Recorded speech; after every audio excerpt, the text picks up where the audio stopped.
എല്ലാവർക്കും നമസ്കാരം. ഇന്ന് നമ്മൾ ഉണ്ടാക്കാൻ പോകുന്ന ഒരു പൈനാപ്പിൾ പായസമാണ്. അതിനകത്ത് ഒരു പൈനാപ്പിൾ, നല്ല പഴുത്ത ഒരു പൈനാപ്പിൾ, വീട്ടിലുണ്ടായ പൈനാപ്പിൾ തന്നെയാണ് എടുത്തിട്ടുണ്ട്.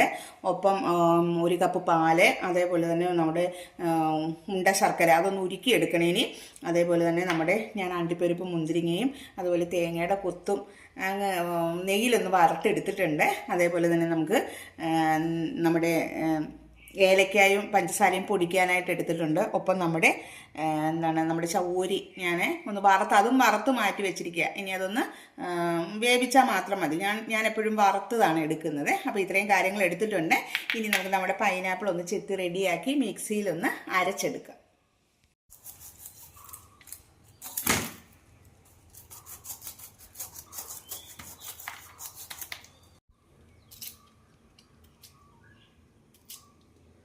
അപ്പോൾ ഇതെല്ലാം കഷ്ണങ്ങളാക്കി ഇനി നമുക്കിതൊന്ന് മിക്സിയിലൊന്ന് അരച്ചിട്ട് വരാം. അപ്പോൾ ഇത് മിക്സിയിലെല്ലാം അരച്ചെടുത്തിട്ടുണ്ട്. ഒരു ചെറിയ പൈനാപ്പിളാണ്, കുറച്ചേ ഉള്ളൂ. നമുക്ക് ജസ്റ്റ് കാണിക്കാനായിട്ട് മാത്രം ഉണ്ടാക്കണം. ഓക്കെ, പാൻ ചൂടായിട്ടുണ്ട്. അതിലേക്ക് നമ്മൾ ആവശ്യമായ നെയ്യൊന്ന് ഒഴിച്ചു കൊടുക്കുകയാണ്. നെയ്യ് ചൂടായി. ഇനി നമ്മൾ അതിലേക്ക് എടുത്തു വെച്ചിരിക്കുന്ന നമ്മുടെ പൈനാപ്പിൾ ചേർത്ത് കൊടുക്കുകയാണ്.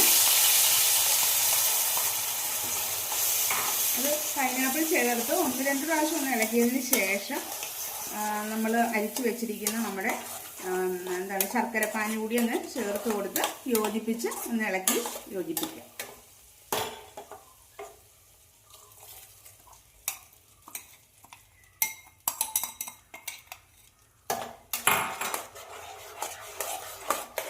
തിളയ്ക്കുന്നതിനോടൊപ്പം നമ്മൾ വറുത്ത് വെച്ചിരിക്കുന്ന നമ്മുടെ ചവ്വരി കൂടി ഇതിനോടൊപ്പം ചേർത്ത് കൊടുക്കുക. ഇതൊന്ന് സെറ്റായി വന്നിട്ടുണ്ട്. ഇതിലേക്ക് ഇനി നമ്മൾ തിളപ്പിച്ച് വെച്ചിരിക്കുന്ന പാലൊന്ന് ഒഴിച്ചു കൊടുക്കും. ഇത് സാധാരണ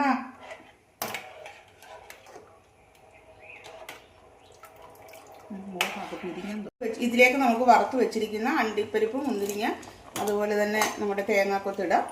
അതേപോലെ തന്നെ നമുക്കിതിലേക്ക് നമ്മളുടെ ഏലക്കായും പഞ്ചസാരയും കൂടെ പൊടിച്ചതും കൂട്ടി യോജിപ്പിക്കാം. അപ്പോൾ നമ്മുടെ പായസം റെഡി ആയിട്ടുണ്ട്. എല്ലാവരും ഒന്ന് ഉണ്ടാക്കി നോക്കണം. ഓക്കെ.